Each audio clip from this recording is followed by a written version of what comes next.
तो गाइस आज हम बात करेंगे That Time I Got Reincarnated as a Slime की लाइट नोवेल की एक्सप्लेनेशन पे। तो भाई वीडियो स्टार्ट करने से पहले एक छोटी सी रिक्वेस्ट है, अगर आपने अभी तक चैनल को सब्सक्राइब नहीं किया तो सब्सक्राइब कर दो यार। एंड इस वीडियो में 300 लाइक्स का एम है तो करवा देना ताकि मुझे भी मोटिवेशन मिले और मैं आगे भी और भी लाइट नोवेल की एक्सप्लेनेशन वीडियो ला सकूँ। तो फिर अब बढ़ते हैं नोवेल की एक्सप्लेनेशन की तरफ। तो लास्ट टाइम हमने देखा था कि जो ग्लेंडा थी उसने रिमरू को और बाकी सबको बता दिया था कि जो फ्री गिल्ड का हेड है यानी यूकी कागुराजा वो पूरी तरह से मेरियाबेल के कंट्रोल में है। और अब आगे जैसे रिमरू ये सुनता है तो वो भी शौक था क्योंकि उसे लगा था कि यूकी भी मास्टरमाइंड हो सकता है। क्योंकि रिमरू का शिजू के साथ क्या रिलेशन रहा है वो सिर्फ रिमरू ने यूकी को ही बताया था और उसे लगता है कि यूकी ने इस इन्फॉर्मेशन से रिमरू को मरवाने की कोशिश की है, इसलिए वो भी उसकी सस्पेक्ट की लिस्ट में है। लेकिन तभी सुना कहती है कि यूकी सच में मेरियाबेल के कंट्रोल में है भी या नहीं वो तो मालूम नहीं, लेकिन अगर वो मेरियाबेल के कंट्रोल में होगा तो हम लोगों को दिक्कत आ सकती है क्योंकि हमारे बहुत से सीक्रेट जो कि यूकी को मालूम है वो मेरियाबेल को बता सकता है। तो यहाँ पे सोई भी कहता है कि अगर यूकी मेरियाबेल के कंट्रोल में है तो हो सकता है कि वो लोग सर रिमरू के खिलाफ कोई प्लान बना रहे हो। इसलिए रिमरू कहता है कि हाँ ऐसा हो सकता है और फिर वो सीधा ग्लेंडा से पूछता है कि और कुछ इन्फॉर्मेशन है जो तुम हमें बता सको ताकि हम उनके खिलाफ अपने प्रिपेयर रह सके। जिसपे यहाँ पे ग्लेंडा एक और राज की बात बताती है। एक्चुअली में वो कभी भी मेरियाबेल से नहीं मिली क्योंकि उसे जो ऑर्डर देता था वो मेरियाबेल नहीं थी बल्कि ग्रैंड विले था, इसलिए उसे नहीं पता कि मेरियाबेल के दिमाग में क्या चलता है। और फिर वो कहती है कि बस इतना ही था जो उसे मालूम था, अब और कुछ नहीं है जो वो रिमरू को बता सके। जिसपे यहाँ पे सुना कहती है कि मेरियाबेल और उसके साथ के बंदों ने बहुत ट्राई की सर रिमरू को मारने की, लेकिन वो लोग फेल हो गए, इसलिए वो लोग यूकी का यूज कर सकते हैं रिमरू को मरवाने के लिए। और तभी सुना को रियलाइज होता है कि कुछ टाइम बाद रिमरू और मिलिम कगाली के साथ वो लोग रूइन एक्सप्लोर करने पे जाने वाले। तो हो सकता है कि जो कगाली है वो यूकी की तरफ हो और उन लोगों ने सर रिमरू को मारने का प्लान बनाया हो, ऐसा हो सकता है। इसलिए सुना रिमरू को रूइन एक्सप्लोर करने के लिए जाने पर मना भी करती है। तो रिमरू कहता है कि ऐसा नहीं हो सकता क्योंकि अगर वो रूइन एक्सप्लोर पे जाने को मना करेगा तो मिलिम गुस्सा हो जाएगी क्योंकि रूइन एक्सप्लोर के बहाने वो फ्रेय के दिए हुए होमवर्क से बचना चाहती है और मिलिम गुस्सा हो गई तो बहुत कुछ हो सकता है, इसलिए रूइन पे तो उसे जाना ही होगा। और कहता है कि टेंशन की कोई बात नहीं है क्योंकि वो अपने साथ सियोन, रंगा और गुप्ता को भी साथ में ले जाएगा और मिलिम तो साथ में है ही। और जूरा की सुरक्षा के लिए वो सूना, बेनीमारू और वेल्डोरा को छोड़ के जाएगा, तो कोई दिक्कत की बात नहीं है। फिलहाल अब हिनाटा कहती है कि वेल उसे अब जाना होगा और क्या क्या हुआ वो उसे गॉड ल्यूमिनस को बताना होगा। और फिर वो एक पोर्टल ओपन करती है और वहां से जाने लगती है। वो जाने से पहले रिमरू को कहती है कि रिमरू अपना ध्यान रखना क्योंकि तुम काफी केयरलेस हो, तो जरा संभल के। और फिर वो पोर्टल बंद हो जाता है। तो रिमरू कहता है कि क्या सच में हिनाटा को मेरी फिक्र है? पहले तो वो कोल्ड कोल्ड रहा करती थी लेकिन अब बदली सी लग रही है। जिसपे यहाँ पे राफेल कहती है कि ऐसा बिल्कुल भी नहीं है। फिलहाल अब सीन शिफ्ट होता है और हम लोग यूकी और बाकी सबको देखते हैं जहाँ पे मेरियाबेल कहती है कि उसने जो प्लान बनाया था वो फेल हो गया और डीमन लॉर्ड रिमरू बहुत ही पावरफुल है। तो जोहान कहता है कि उसे गैबन के लिए बुरा लग रहा है क्योंकि एट लास्ट गैबन काफी टाइम से उसके साथ काम कर रहा था। और फिर वो मेरियाबेल से कहता है कि खैर अब तो हमारा पूरा प्लान चौपट हो गया और इसमें हम क्या ही कर सकते थे। जिसपे मेरियाबेल कहती है कि उसे तो स्टार्टिंग से ही पता था कि गैबन के जीतने के चांस कम है क्योंकि उसके पास उतना दिमाग नहीं है कि वो डीमन लॉर्ड रिमरू को टक्कर दे सके। जिसपे यहाँ पे जोहान कहता है कि तुमने आखिर ऐसा बेवकूफ़ी भरा प्लान बनाया ही क्यों जबकि तुम्हें पता था कि गैबन हारेगा। तो यहाँ पे मेरियाबेल शांति से बताती है कि एक्चुअली में उसे डीमन लॉर्ड रिमरू और उसके साथियों की पावर देखनी थी कि आखिर वो कितने पावरफुल है। और कहती है कि लेकिन उसमें से ज्यादातर लोगों ने तो अपनी पावर शो ही नहीं करी, इसलिए उसने ग्लिंडा को एक मिशन दिया है कि प्रिंस एल्रिक मारा जाए और उसका सारा इंतजाम डीमन लॉर्ड रिमरू पे आए। जोहान अपने मन में सोच रहा होता है कि ये एक छोटी सी लड़की है और उसके पास इतनी डेंजरस पावर है तो इसके आगे मैं भी ज्यादा नहीं बोल सकता है। इसलिए वो शांति से मेरियाबेल की बात सुनता है और कहता है कि तो फिर अब तुम आगे क्या करने वाली हो। जिसपे मेरियाबेल कहती है कि फिलहाल तो हम लोग डीमन लॉर्ड रिमरू को नहीं हरा सकते और इनफैक्ट उसके साथ तो वेल्डोरा भी है। तो जोहान मेरियाबेल से कहता है कि रिमरू तो ह्यूमंस और मॉन्स्टर के साथ मिलकर रहना चाहता है, तो फिर तुम उसे मारने के पीछे क्यों पड़ी हुई हो? उल्टा एक डीमन लॉर्ड सामने से ह्यूमन की हेल्प करना चाहता है। जिसपे मेरियाबेल जोहान से कहती है कि तुम बहुत ही बड़े वाले बेवकूफ हो।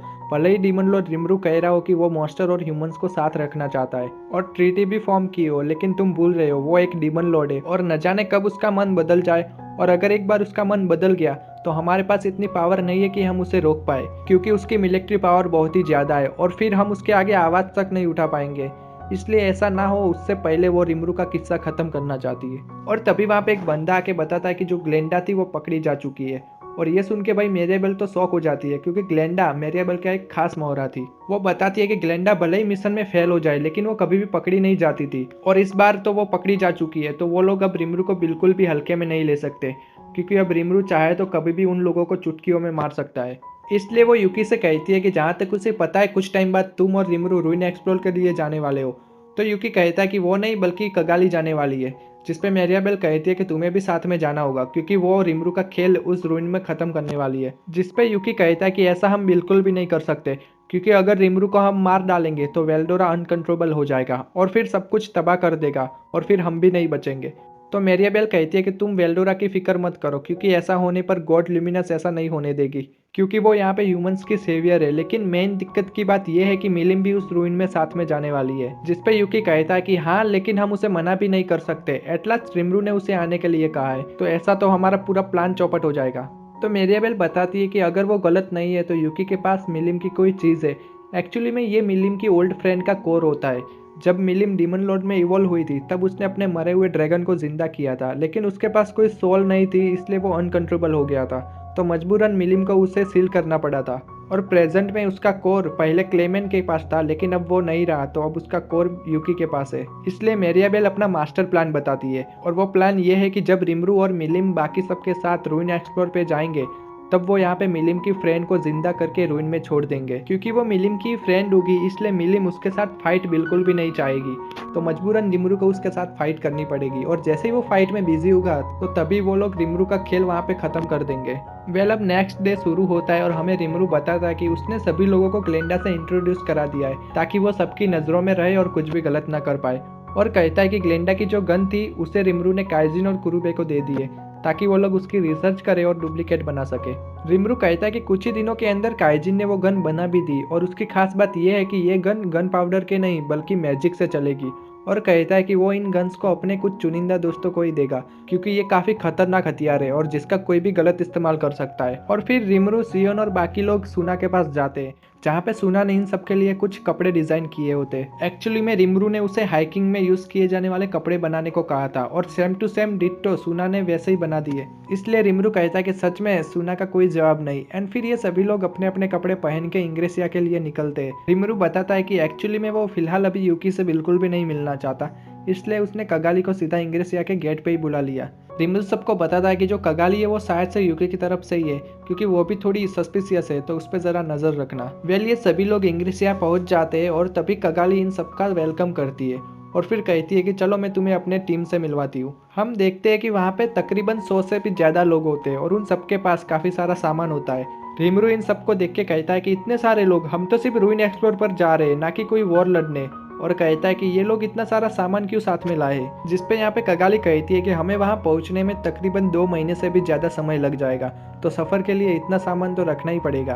और रिमरू से कहती है कि वो लोग भी अपना सारा सामान और आर्मर्स हमें दे दे ताकि हम उसे घोड़ा गाड़ी में रख सके। तो रिमरू कहता है कि वो तो अपने साथ कोई भी सामान या आर्मर नहीं लाए, वो लोग इन्हीं कपड़ों में रूइन एक्सप्लोर पे जाएंगे।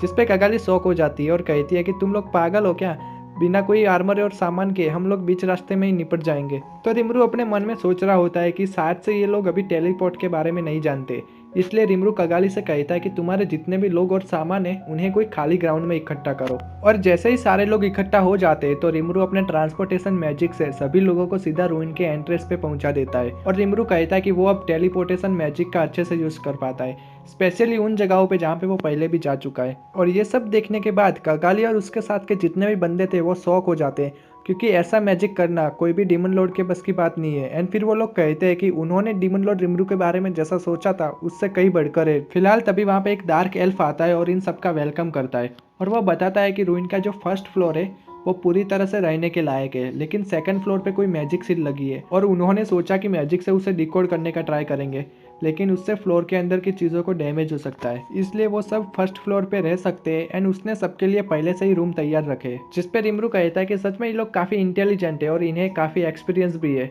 लेकिन जो ब्लैक एल्फ होता है वो इन सबको बताता है कि आज के दिन वो लोग सील को डिकोड करने का ट्राई करेंगे, लेकिन फिलहाल अभी डिनर रेडी है तो वो सब लोग नेक्स्ट डे रूइन एक्सप्लोरिंग पे जा सकते हैं। अब अगला दिन शुरू होता है जहाँ पे रिमरू एक एलिमेंटल कम्युनिकेटर को ऑटो मैपिंग की एक स्किल सिखाता है जिससे उन्हें रूइन एक्सप्लोरिंग करने में आसानी हो।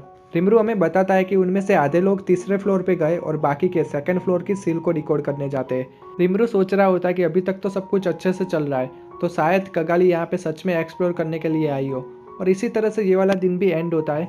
अब अगले दिन ये लोग फिर से रूइन में जाते हैं और इस बार मिलिम और रिमरू दोनों ही अपनी अपनी एक टीम बना के रूइन एक्सप्लोर करते हैं। और कुछ टाइम बाद मिलिम अपने साथ कुछ लूट का सामान लाती है और कहती है कि उसने रिमरू से पहले खोज की है, और इसी तरह से वो रिमरू को चिढ़ा रही होती है। और तभी पूरी रूइन अचानक से जैसे अर्थक्वेक आया हो वैसे वाइब्रेट होने लगती है। और राफेल रिमरू को बताती है कि जो रूइन का डिफेंस सिस्टम है वो एक्टिवेट हो चुका है और इसमें मेन सस्पेक्ट कगाली हो सकती है। तो मिलिम कहती है कि वो तो कब से ऐसा कुछ होने का वेट कर रही थी ताकि वो रिमरू को अपनी पावर दिखा सके।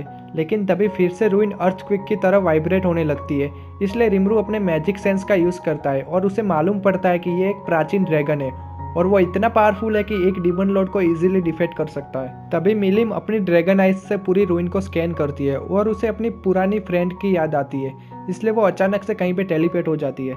तो रिमरू कहता है कि पक्का मिलिम को कुछ ऐसा पता लगा है जो मुझे नहीं पता। और तभी वहाँ पे एक गोलम की पूरी आर्मी आती है, लेकिन सियोन रंगा और गोप्ता उसे इजीली हरा देते हैं और फिर ये सभी लोग कगाली के पास जाते हैं। रिमरू कगाली से पूछता है कि ये सब यहाँ पे क्या हो रहा है और इन सब के पीछे क्या तुम्हारा हाथ नहीं है, जिसपे कगाली उल्टा रिमरू से कहती है कि ये सब उसने नहीं किया, लेकिन हो सकता है कि यहाँ पे कोई क्रेयोस ड्रैगन हो और ये सब वाइब्रेशन उसकी ही हो। और कहती है कि रिमरू ने अनजाने में किसी के साथ दुश्मनी मोड़ ली हो और उसे मारने के लिए शायद कोई ऐसा कर रहा हो। कगाली सोच रही होती है कि मैरियाबेल ने बताया था कि रिमरू की जो डिजायर्स है वो बाकी सबसे बहुत अलग है, इसलिए वो उसे कंट्रोल नहीं कर सकती। तो रिमरू को इस रूइन में ख़त्म करने का प्लान बनाया। और तभी वहाँ पे गाय, यूकी, मैरियाबेल और एक और इंसान होता है जिसका नाम रोमा होता है, वो वहाँ पे आते हैं। रिमरू इन सबके साथ यूकी को देख के काफी शौक था क्योंकि उसे उम्मीद नहीं थी कि यूकी भी यहाँ पे होगा। रिमरू मैरियाबेल से कहता है कि शायद से तुम ही मैरियाबेल हो क्योंकि फाउंडर फेस्टिवल के टाइम पे भी तुम टेम्पेस्ट आई थी और मैं गलत नहीं हूँ, तो यहाँ पे जो कुछ भी हो रहा है उसके पीछे तुम्हारा ही हाथ है। जिसपे मैरियाबेल हाँ कहती है। और तभी गाय रिमरू से कहता है कि पिछली बार तो तुम्हें एक बच्ची ने बचा लिया था, लेकिन आज वो रिमरू को खत्म कर देगा। और फिर वो रिमरू की तरफ तलवार लेके आगे बढ़ता है, लेकिन तभी रिमरू के पीछे से सियोन आती है और देखने से लग रहा है कि वो काफ़ी गुस्से में है। वेल गाइज, इसी के साथ आज का वीडियो यहीं पे एंड होता है। और आप चाहते हो कि मैं इसी तरह से लाइट नोवेल एक्सप्लेन करता रहूँ, तो उसके लिए आप सबका सपोर्ट देना ज़रूरी होगा। खैर आज के लिए बस इतना ही, मिलते हैं किसी नेक्स्ट अमेजिंग वीडियो में। Bye bye.